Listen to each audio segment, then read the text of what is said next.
Good morning, everyone. This is Gherlie Gacuma, and to be with me, there is Angelika Bascon. And today we present is all about the class dojo, or what we call the classroom surveillance. Before we start, we explain first the meaning of surveillance, where this surveillance is a form of continuous observation to the place or person on in a group of people. It serves that all that they do in one situation is always recorded, such as very example is the CCTV camera where people always always see the things that they do in one settings or in a one place. Hello po! Ang topic po namin ni Gherlie ay Class Dojo and Classroom Surveillance. First question po ay, what is the SNT issue all about? Dito po, tinatalakay po yung psychological effect na makukuha po ng bata with the constant measurement surveillance strategy na ginagawa po ng parents at teachers. Doon po sa psychological effects ay halimbawa po na ang pagkakaroon ng anxiety at subconscious at performing. Halimbawa na lang po ay meron pong class activities or contest or school event na gusto-gusto pong salihan ng bata. But with the thinking niya po na baka magkamali siya, ay hindi niya na lang po itutuloy yun. At ina-neglect niya na lang yung idea na gusto niya pong sumali kahit po gusto niya. Ito pong Class Dojo ay na-create po siya noong August 2011.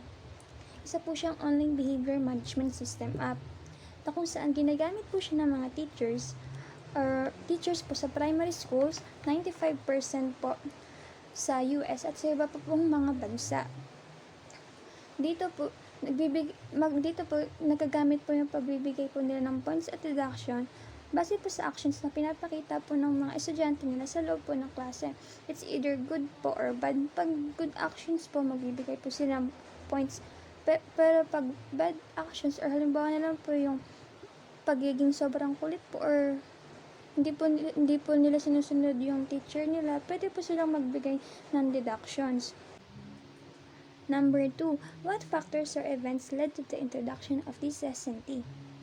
First, it meant to reinforce good behavior.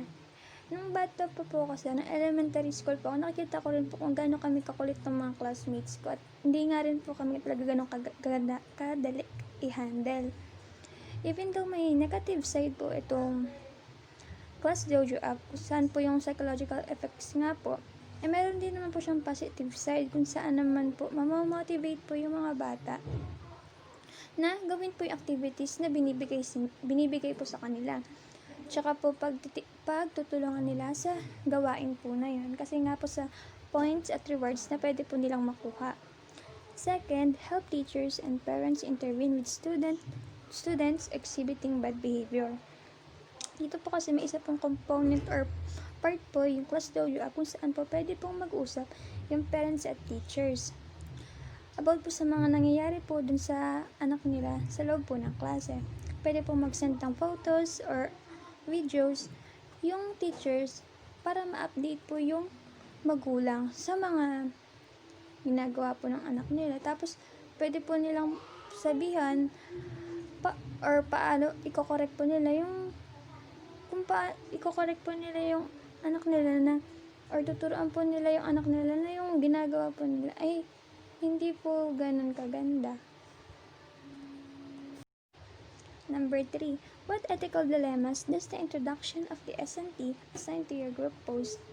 Data collection and privacy. Ang data collection and privacy po ay nagpo-focus lang po on how to collect, share, archive, and delete data in accordance with the law. But the problem po kasi is yung mga schools po ay kadalasan nagiging prone po sila ng mga hackers. Dahil nga po hindi po ganun kalaki yung allocated funds or limited lang po yung budget nila for IT staff and infrastructure about po in this kind of technology. Dito po ang mga hackers po ay gumagamit po sila ng type ng ransomware which is phishing.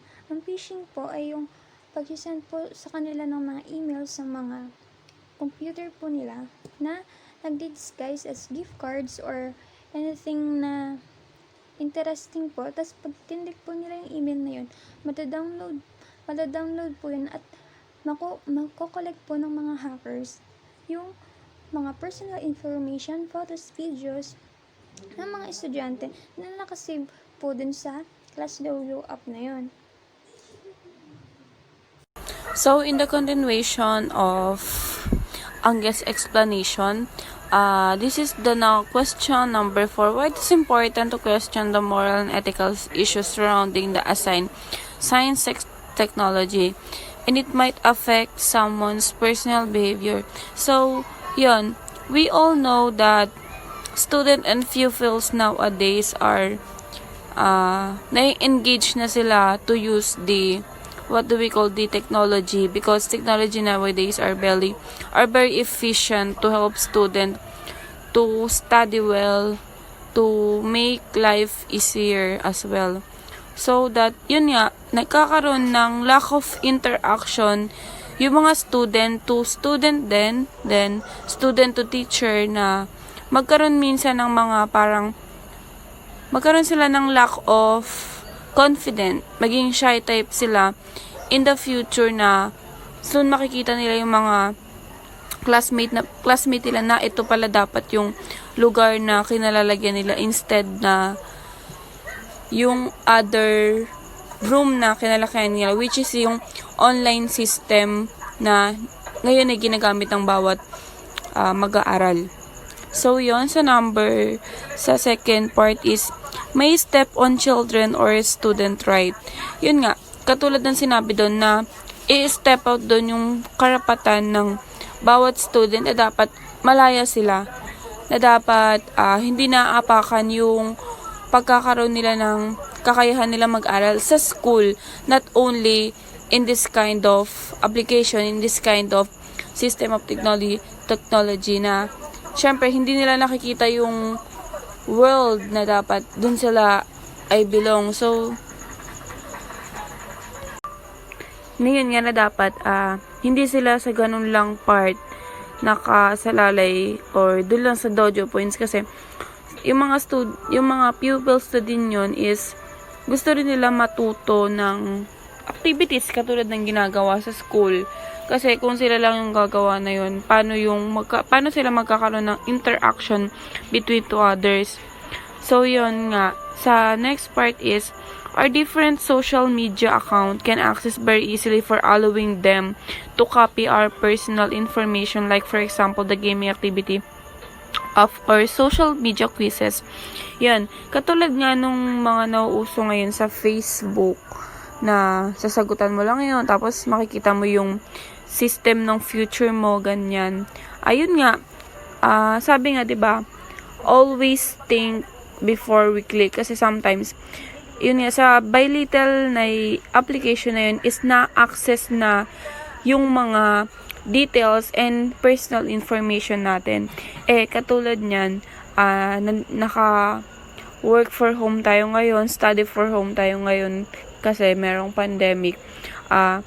Yung mga bata ngayon is hindi naman natin maiiwasan na nakasalalay yung minsan yung learning nila is on Google Scholar, Google search bar, lahat na ng mga bagay is nakasalalay sa Google, because this is an application that we've learned something. Nababasa natin yung mga bagay na dapat kailangan natin intindihin, na pinapagawa sa atin ng mga professor natin or ng mga teachers natin.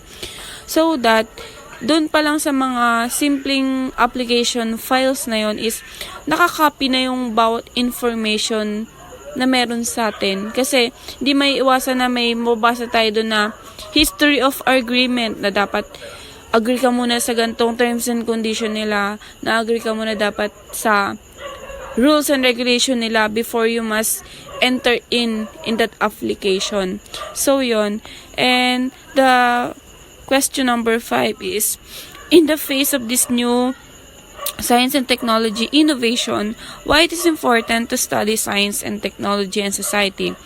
It is to understand on how social, cultural, and material element influence the production of new practices and project. So, yun nga, kagaya ng sinabi ko kanina, we work from home, we study for home, efficient to us. Na nakakatulong din yun kasi nalilesen yun yung mga mahihirap na trabaho natin. Tapos yun nga, yung by upgrading ng mga technology na yun, mas lalong dumadali yung mga bagay na dapat mahirap pa kasi dati. May phone lang pero wala pa dun yung makakapag-edit tayo ng document, wala pa dun yung makakapag-search tayo ng mga gusto natin i-search. It's all about text lang. It's all about communication lang talaga. Pero by the following years na nag-serve, is nadadagdagan yung use niya to us. Nakaka-impluwensya yun globally. Siguro sa pinakamalaking influence ng lahat ng innovation or ng inimbento ng mga tao is technology talaga yung pinaka most usable ngayon kasi napaka-beneficial niya to us. And to the question number 5, to learn on how innovative technological process are developed. So yun nga, by technologies that we use today, natututo tayo na sa mismo sarili natin is natututo tayo kung paano gagawin yung isang bagay. Like, something that we don't know. Tapos, yun pala, pagkanood natin sa YouTube application, nandun na siya kung paano siya gagawin. So, natutulungan tayo para ma-develop din yung bagay na dapat kaya din natin in our own mind, in our own critical mind. So, yung lahat ng bagay is natututunan na ngayon sa internet, sa technological world because ito yung naging basehan ng buhay nila ngayon. And the last part is learning point on how business management, industry, and research-related progress understand. So, yun, sinabi dyan sa how business management. So, lahat ng bagay ngayon na pinagkukunan natin ng economical sources is nakakatulong na yung technological ways, technological instrument, technological tools. Sa industry, ganun din. Kung wala siguro yung mga computers, wala yung mga laptops, wala yung mga cellphones, how can communicate to other country? Paano nila mabibigay sa atin yung isusupplies nila sa atin and isusupplies natin sa kanila. Then, in addition, let's talk about the ethical dilemmas of classroom surveillance because this is the reason why that class dojo or the classroom surveillance was included in the 10 ethical dilemmas issue that we are facing now in globalization. So, ethical dilemmas is a difficulties of decision making in educational system. It is encountering the problems in the practice of interaction, inappropriate location of pupils, and inappropriate discuss of lesson.